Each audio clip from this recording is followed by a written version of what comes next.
Right-handed. I am very right-handed. Okay. All right, I guess we were live this Friday morning. So we got Brett. We got Paul.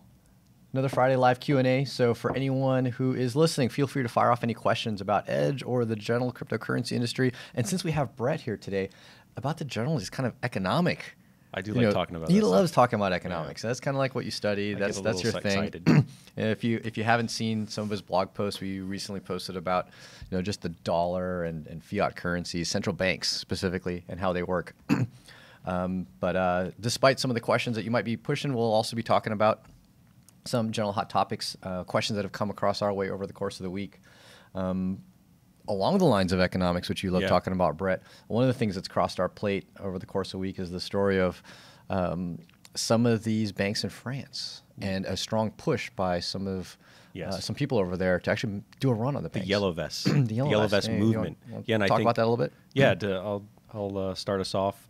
The Yellow Vest movement started in France, and I think it's spreading right now to other countries in Europe, and I think the UK is about to start their own. And they're called the Yellow Vest movement because apparently the French government has basically assigned everyone or mandated that everyone that is a driver has a yellow vest for some type of like emergency situation. I'm sure the government has their own explanations for, why they do that. Well, the protesters have taken those yellow vests, put them on, and declared their own, state of emergency for France. And they're very upset about the general status quo things. And I think the thing that really lit things off was a fuel tax that was imposed on the population. And part of the reason they need to do that is the French government needs, and other governments in the European Union need to come under certain fiscal restraints or budgetary restraints to appease the Germans and to basically consolidate more, I guess, have more fiscal solidarity in the Eurozone itself, because the euro is very dependent on governments in the Eurozone, behaving fiscally responsible and whatnot. So he levied taxes, a regressive tax on the poor and the people that can't afford it, and the population has really kind of fought back. And right now they're advocating for bank runs and for people to the population to take the money out of the banks, which is really the source of a lot of political corruption and power and stuff like that. And as we know, France and like many other Western democracies are under a fractional reserve banking system, meaning who isn't? There might be a few, maybe some like Islamic countries that ban fractional reserve, right. But for the most part, developed countries use a fractional reserve model, meaning banks only hold a very small maybe proportion, 10%, 15% of the holdings that you are assigned to. When you log into your bank account and it says you have $5,000, the bank probably only has to keep 500 of that in reserves, and they loan out the rest. So something like this, where just maybe even just 10, 15, 20% of the population takes their money out, is enough to cripple the system, and not just cripple France, but you got to remember France is integrated into a larger political entity, the EU, which has its own currency, the euro, which a lot, I guess younger people wouldn't know this, but maybe some older people would remember. But it's really only been around since 2000. Right. It's maybe it's only 18, 19 years old, where Bitcoin is now 10. Yeah, it's only double the age of Bitcoin. I mean, I do remember traveling to Europe where I took a train. I stopped at a corner of 3 different countries in one of the train stops, and some guy was selling cigarettes and gum in like 5 different currencies. Yeah. And, he did the math like instantaneously, but just the fact that he had to deal with that. And we're so used to, especially in the U.S., just dealing with a single currency. And now you've got, dozens of countries that are heavily dependent on the economy and the fluidity of the euro and the banks that are dependent on it, that, a bank run, you're right, can kind of cripple a lot of the economy, especially those that are based on cash. And interestingly enough, this kind of comes at an interesting time right after the January 3rd Proof of Keys event that almost kind of did a bank run on the cryptocurrency space, probably not to the same degree. There wasn't turmoil in cryptocurrency the way there is in a demographic of France, but in much the same sense that banks only hold partial funds for each user, most exchanges only hold partial funds for their users as well, in a different way, not fractional reserve, at least not yet. I predict that that absolutely will happen over time. But right now they hold it in hot wallets fractionally, meaning that not all funds are in hot wallets, so they're not available to spend right away. And it is known that many exchanges do loan out the crypto.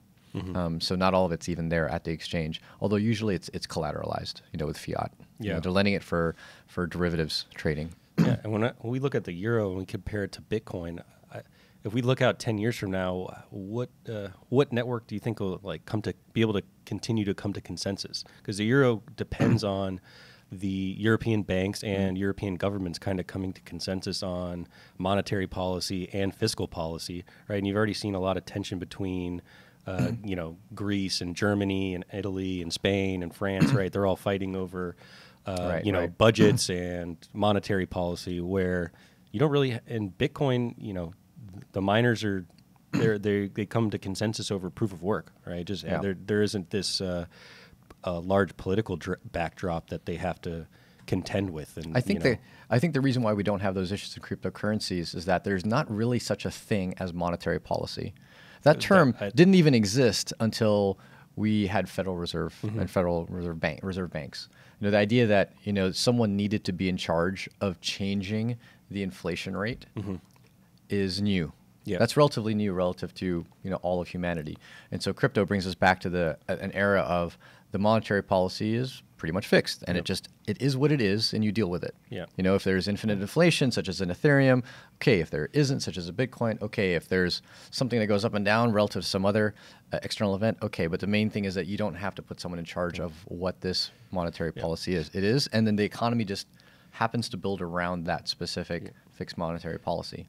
Central bankers would call that a feature. We would call that a bug. I know that's one of the things that attracted me to Bitcoin was the fixed monetary policy, fixed known and scheduled monetary policy. And entrepreneurs and people using the monetary system can make adjustments based on what is known. Right. And if you look at what's been going on in the U.S. recently, you basically have some of the smartest people in the world trying to read tea leaves into what the Federal Reserve is going to say or do, or what are they thinking, what are they posturing, right? Instead of looking at the fundamentals of a business and their cash flows, you have a lot of market commentators just basically opining on just a big guessing game on what 12 people are in a room are gonna think, and then there's a bunch of different mind games going on, right? Where they know the Fed knows something, but they know they're not going to say it, or there's all types of weird things going on that you don't. In Bitcoin, it's already a little bit determined. More predictable. Yeah. It's clear, it's transparent, it's determined, and so. Interesting. Applying the industry that we're in the cryptocurrency space with what's happening over in France. I mean, two things apply. Obviously, if you are going to do a bank run, and you're going to pull your money out of a bank, where are you going to put it? Yeah. And so you either hold a whole bunch. If you're one of the few people that can actually get your money out before everyone else, gets locked up, where do you put it? Do you hold a pile of cash under the mattress, or do you put it in some other type of an asset, such as gold? Gold is also, well, you put it somewhere. And of course, cryptocurrency is a very logical place to put it from the viewpoint, especially now that there's. I mean, if you are okay with some of the algorithmic parts of stablecoins, that could actually be an option for some people. Is putting it into a stablecoin, which is still fairly transportable, over borders. And then second, it is kind of a reminder also into the cryptocurrency space about the concept of holding your money and the value of doing that. And so the ability to have an alternative is key, and we've never come across a kind of an economic kind of concern at the same time as cryptocurrency existed. So it's happening in France. Many people are predicting that as a global economic meltdown over the course of the next couple of years. We'll see, because while crypto has had its ups and downs every couple of years, it's never dealt with an up or down or even existence along with an economic shortfall. Yeah, crypto's been born in a expansionary cycle, exactly. And it's been about 10 years. And these things we look historically, it's about that time. It's about that time. For 2008. Debt comes due. Interest rates go up. It's hard to service the debt. Exactly. A lot of companies that were relying on cheap financing now don't have it for their maybe working capital or paying their paying suppliers or whatnot. So there's definitely, there's a lot of money out there that could be parked in cryptocurrency that has been floating around the fiat system for a while now. Exactly. Cool. So another thing that's we've been chatting about in the office as well is, there was the recent anniversary of Bitcoin, like the actual mainnet launch, the Genesis block. That was when Trace Mayer decided to kind of launch the initiative for proof of keys. But not long after Bitcoin was launched, people had to actually run nodes. Mm-hmm. And one of the first people in history to run a node other than Satoshi was Hal Finney. And he goes, and dates back, a lot of years in both the history of Bitcoin and cryptography as well. Yep. And I know you've kind of done a bit of research on Hal and his effect on the general industry. Yeah, and he was one of the first guys to work with Phil Zimmermann at PGP, which is famous in cryptography circles. I'm not a user of PGP. Do you have a PGP? I have used PGP. PGP is one of the classic examples of what I claim is great cryptography and great use case for cryptography. Yeah. So it allows you to sign messages with a private key, so that when someone received a message, they could tell it was from you, right? Much like how the blockchain knows that it's you that owns the private key to try to send money. Same idea, but also allowed you to encrypt messages with a public key that a recipient could decrypt with their private key, but no one uses it. Yeah. And not to promote again the focus of what we're doing at Edge, but they didn't use it because key management was really hard. Yeah. People kept losing keys, couldn't decrypt their messages, couldn't sign their messages. It was a great technology without a good user experience on top.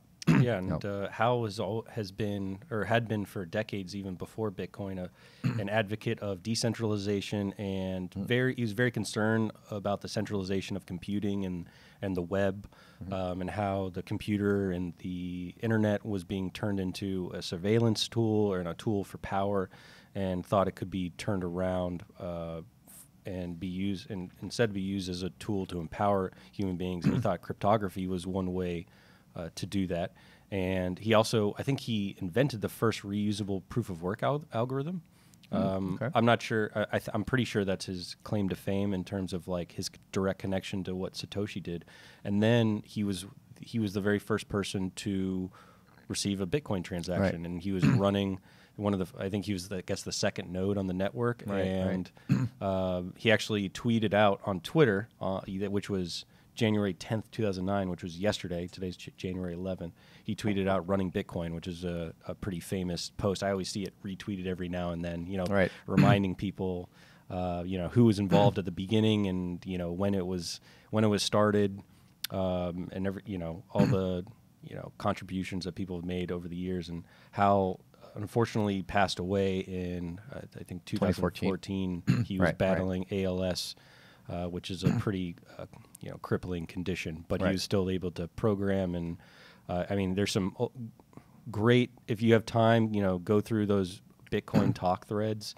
Him and Satoshi and other guys on there, Andreessen and Garzik have some pretty great conversations, and it's pretty eerie. I don't know if you feel the same way, but like a lot of the discussions that come up over and over again in the media had already been fleshed out on a lot of Bitcoin talk stuff over the years. Oh yeah, because there's a lot of hidden stuff in Bitcoin talk as a forum that many people don't access because it's kind of this old PHP looking ugly site. Yeah. But that's where a lot of the early as a non-cypherpunk, I hate looking at. Yeah, it. you just don't want to look. I want the nice GUI. Yeah, exactly. I mean, even Reddit is nice compared to. Yeah. Exactly. As ugly as Reddit can be to a lot of people, it's nicer than what you see over on Bitcoin talk. There's a lot of history content there. Yeah, the history in there, it's amazing. And the mind power, mind share. There's some old threads of Hal talking about scaling and Satoshi and them going back and forth, and it's refreshing to see such a reasonable debate, instead of the ones that you see on Twitter, but on there they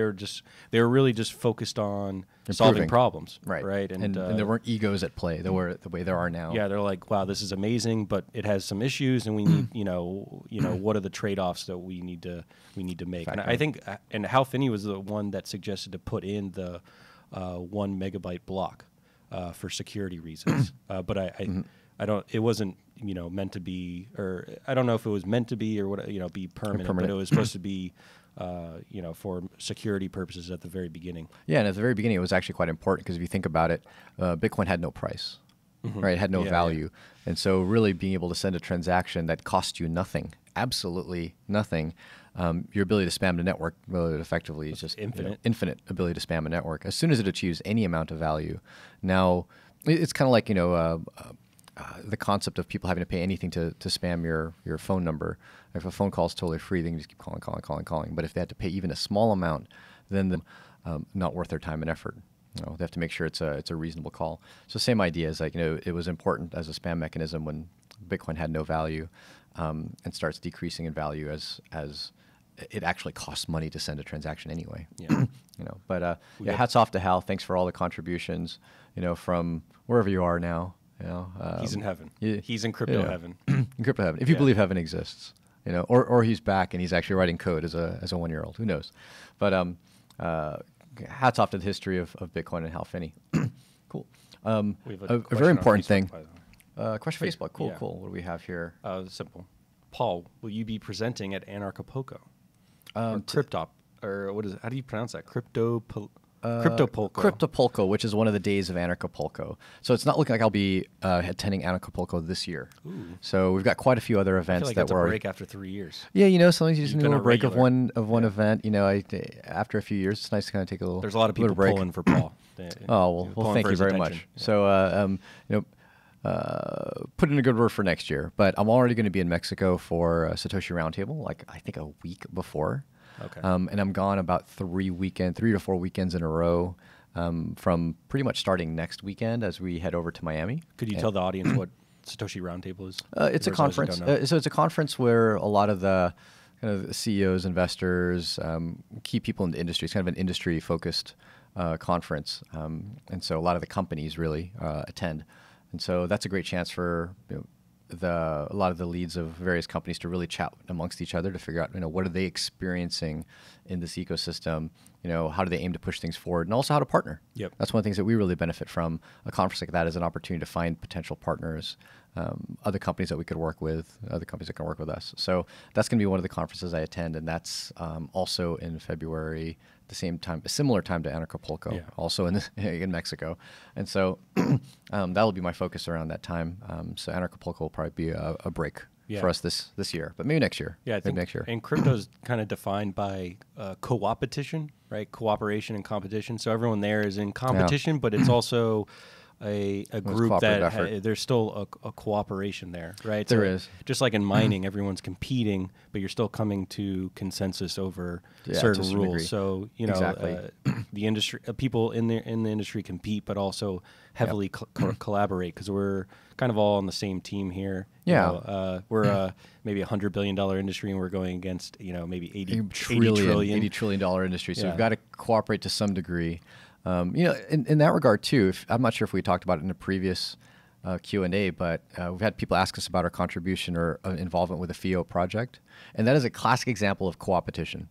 You've got 6 of the major wallets in the industry coming together to help put together a protocol by which they can talk to each other for a better user experience. And that's starkly contrast to what you see in the kind of legacy financial system. So everyone keeps saying, why can't Edge just be like Venmo? Everyone keeps saying the whole Venmo thing, right? Yeah. Well, guess what? Venmo is not compatible with anything outside of Venmo. Like, I can't send to your email unless you have Venmo itself. So the whole point of cryptocurrency and Bitcoin is that we have this layer of transactional value, a way of communicating value that is independent of the different apps that run on top of it. So at Edge, we could build this thing where, okay, I send to your Edge wallet using your email, but it only is compatible inside of Edge. But that defeats a lot of the interoperability that's such a key feature of Edge. Now, I know some companies do this already. So like you have a Coinbase account, I can send your email on Coinbase some value, and that's just a Coinbase to Coinbase. That's just Venmo. Yep. Sure, you can do it, but I won't be asking, hey, can I send you Bitcoin? No, it's like, hey, can I be sending you Coinbase? And that's a different value proposition than what the cryptocurrency space is trying to build. Now, with the FIO protocol, we're trying to make an interoperable naming standard across any wallet that wants to utilize that protocol. So I'm excited about that, and I think that helps answer this question of like how much co-opetition there is versus competition. Like, we want to build a better UI than our competitors, have more features, but we also want to be interoperable at the same time. That's cool. But so one thing that's definitely been relevant for our users, and especially users of maybe other platforms, is the 51% attack that's been happening on multiple coins. Yeah, the boogeyman. Like, it's always been this like theoretical thing, but it's so less theoretical this year, not this year, but 2018. Starting late 2018 to now, we saw Vertcoin had a 51% attack. Bitcoin Gold had one as well, as well as ETC. And if you think about a 51% attack, what exactly that means is, yes, you obtained enough of the hashing power to rewrite history. However, in essence, the consensus of that coin is still the same. You just end up having so much of the hashing power that you're changing what transactions are valid for a temporary period of time. It does cost money. Reordering of transactions. It's reordering of transactions. This is a threat on any coin, right? Even Bitcoin, it's just harder on some coins than others. And it never goes away. That threat's always there. It's a persistent. One thing that I think is worth discussing and making listeners aware of are what makes a chain more prone to a 51% attack versus not. Some people think it's just pure hash power. Like, well, the more money that's in your chain, well, the harder it is to 51% attack. And that's partially true. That's partially true. But one thing that people forget about is where your chain sits. I say yours, and your specific blockchain, if you're a promoter of it or if you own coins in that chain, where that chain sits on the food chain hierarchy of the hardware that can be used to mine that chain. So a lot of people think it's hashing algorithm, but actually our co-founder William literally today pointed out that no, it has nothing to do with the hashing algorithm. Your hashing algorithm might be different from Litecoin, but might be different from some other coin, blah blah blah. But if it's all mineable with the same hardware, then that means that hardware can be repurposed from mining one coin to attack another. And so, if you've got 100 petahash on one coin that's doing, S script like Litecoin, and then you've got another coin that's like 1 petahash versus 100, but it's using a totally different algorithm. Well, I only have to pull out 1% of, this stronger coin's mining power to attack the smaller one. And that's the piece that you kind of forget about. It's not about having all these different hashing algorithms. It's the hardware specifically. And in our day and age, there's only 3 classifications of hardware. There's ASICs, right? And ASICs that are targeting a specific hashing algorithm. So in a way, I guess there's a few more classifications. But ASICs for SHA-256. There's GPUs. And then there's CPUs. And almost always anything that's specific to CPUs will eventually be GPU capable because GPUs are becoming CPUs. So if you are at the top of the food chain for ASICs, which Bitcoin is currently right now for SHA-256 ASICs, then it's harder to attack because there isn't any other mining power that you could easily redirect to attack Bitcoin. If you're Ethereum and you're at the top of kind of like the GPU mining, food chain or the S-script mining food chain, then it's harder to attack because there's not a lot of mining power underneath. And the same thing for CPU, but I don't know of any algorithms that are very, very CPU specific.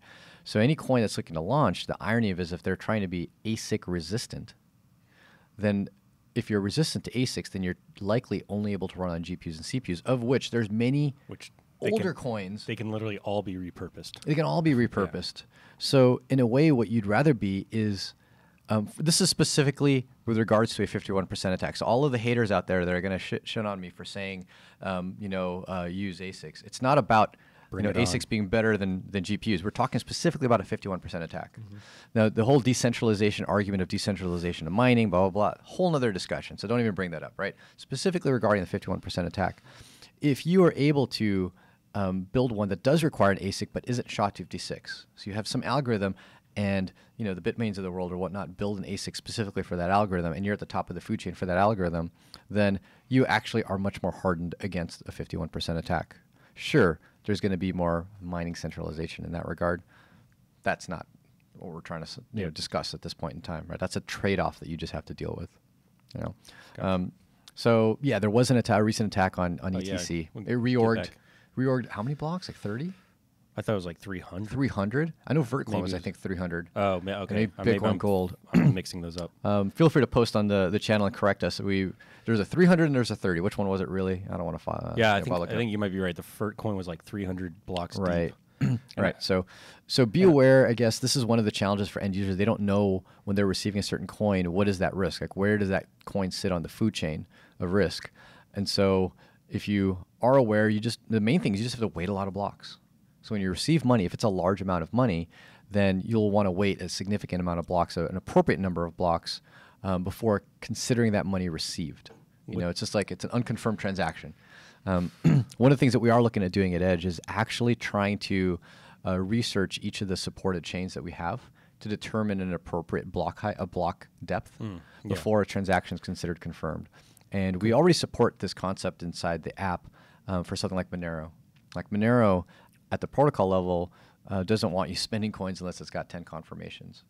And so you'll see inside of Edge when you receive a transaction, it'll say you've got confirmation 1, 2 out of 10. And it's yellow versus kind of solid black. And once you hit 10, then it looks confirmed. We may start doing that with some other coins, such as Vertcoin, and if we ever supported ETC Classic as well. And that way people will have some sense of knowledge to protect them from this attack. Are confirmations equal to block height or no? Oh, they're equal to block height. Block height is the state of the network. Okay. Confirmations is the current block height minus what block height your transaction confirmed in. Okay. Right. Yeah. Yeah. Gotcha. So, plus or minus 1. Gotcha. There's an off by 1 error there, but pretty much, it's pretty much that exact math. And that's what we can present to the user. It does require a bit of research on our side on all the different coins, but that's something we're more capable of doing than every end user. So it's something we're talking about adding over into Edge to help out with this exact, challenge. But admittedly, end users of wallets aren't the ones that are at big risk. It's the exchanges. It's the exchanges. That's what they're not even really attacking. I mean, they're attacking the coin to attack an exchange. That's exactly. what they're doing. Exactly. Because they're the ones, the exchanges are the ones with the big money. So the classic attack is, you deposit some small coin into an exchange. The exchange requires a couple of confirmations. You withdraw out another cryptocurrency after that, and then you reorg. You do the 51% reorg attack and basically remove the original deposit to the exchange. Right? That doesn't happen. Yep. Now that has a slew of people that get caught in that reorg. Like they were just doing some other transaction just for someone else, and they get caught, and their transactions get reorged. But it's not generally targeted at them. What's amazing to me from a market perspective is, the coins took some hits, but not nearly at the level that I would have expected. Which the prices the prices have been relatively stable for coins that have been attacked, and that shows us one thing: is people aren't really using those coins. Yeah. They're not in like the world of financial transactions. They're in speculation. Probably a lot of people just have them on exchanges. Yep. It's like people still aren't adhering to the values of proof of keys. Yeah. And so we're still not out of the speculation phase. We're not in the utility phase. I just came out of a podcast, where we were asking the question of which coins will survive. And I think that that's yet to be seen, because the ones that survive long term are the ones that fit the mold of some kind of utility. And right now, since we're almost entirely speculation, we don't yet know which ones are needed and which ones have the right tech and the right ecosystem to survive in a utility era versus a speculation era. Yep. Next topic. Do you have another? Was there a question that kind of came across your way? Someone said, let's see, Gaston Cruz, Paul, see you in Long Beach for the crypto meetup at the end of the month. So they said, that's right. We are going to be having a meetup over in Orange Gaston? County. Yeah, I know Gaston. We've briefly bumped into each other over in Vegas. He's been, a supporter of Edge and runs the meetup over in Orange County here in Southern California. So looking forward to the meetup over there, Gaston. We'll be right when I get back from, I think, Miami and Tampa Bay, of which there's another meetup in Tampa Bay, January 21st, right after the Miami conference that I'll be attending. Blockspaces. At Blockspaces, one of the cool co-working and event spaces for cryptocurrency over in Tampa Bay. Shout out to Gabe. Shout out to Gabe and Rosa for founding and operating the facility. It's an awesome looking space. I've seen it in videos and photos, and I'm looking forward to seeing it in person. Oh, we have another question. What's happening to Airbits, and will we see buy sell in Edge? Got it. So big question. We just recently pushed out a notification to all Airbits users, in-app notification, letting them know to go ahead and transfer over their account over to Edge, which is as simple as just taking your username and password, logging into Edge. All your keys get downloaded and decrypted on your phone, and your funds show up, and then you can actually add other currencies, because Airbits was Bitcoin only. So what's happening to Airbits? So we have stopped updating Airbits, but it doesn't stop working. Right? It's software. It runs in your phone. It can operate even to a strong degree, without Edge, the company. But as we all know, software starts to rot over time. Networks change underneath. As an example, Airbit's software depends on infrastructure called Electrum servers to query the Bitcoin blockchain. Those servers change over time. The language that you use to communicate with those servers changes over time. And as those changes become incompatible with Airbits will slowly not be able to connect to the Bitcoin network. But like we'd mentioned, Edge is our current app. It's the one that we have today, and we're keeping up to date.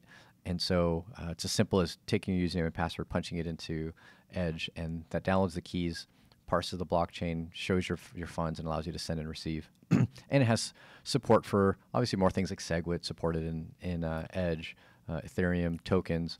The question of buy and sell, that is something that's integrated in Airbits. You can buy from a bank account in the U.S. right inside of Airbits, and you will soon see the ability to do that inside of Edge very, very soon. We're excited to announce that pretty soon. So keep your ears peeled. Keep your eye on your, if you haven't already subscribed to our email list, go ahead and subscribe. You'll get a newsletter and a lot of awesome blog posts, a lot of them from Brett.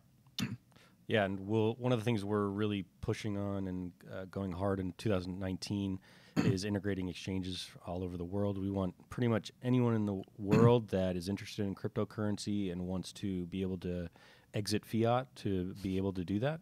Yep. Any Australian dollars, Brazilian real, Mexican peso. We're coming for you. Eurozone, Turkish lira, Swiss franc, Canadian dollar, all of that. Yeah. We're going to be partnering with a ton of different exchanges around the world. And all you'll have to know wherever you are in the world, if you want to recommend to somebody that to acquire Bitcoin or other cryptocurrencies, is Edge. To say, just install Edge, and they'll take care of you in whatever region you happen to be in. And we do this by not us doing like all of the regulatory, bank relationships, legal, all that stuff. We partner with these companies that are boots on the ground in each of these regions that know how to interface between fiat and crypto in those regions, and then we build a nice interface that integrates their exchange services into our wallet. So you never have to leave Edge to be able to do these transactions. And the beauty of it too is when you do these exchanges, they're non-custodial. Mm-hmm. Money goes from your bank or from a kiosk or from a credit card, and once the transaction settles, it's in your wallet with keys that you control. There's no more, go buy it there and then withdraw it, out. It's all tightly integrated into Edge. And so you should see probably by Q2 we'll have a large portion of the world covered for buy. Awesome. Cool. All right.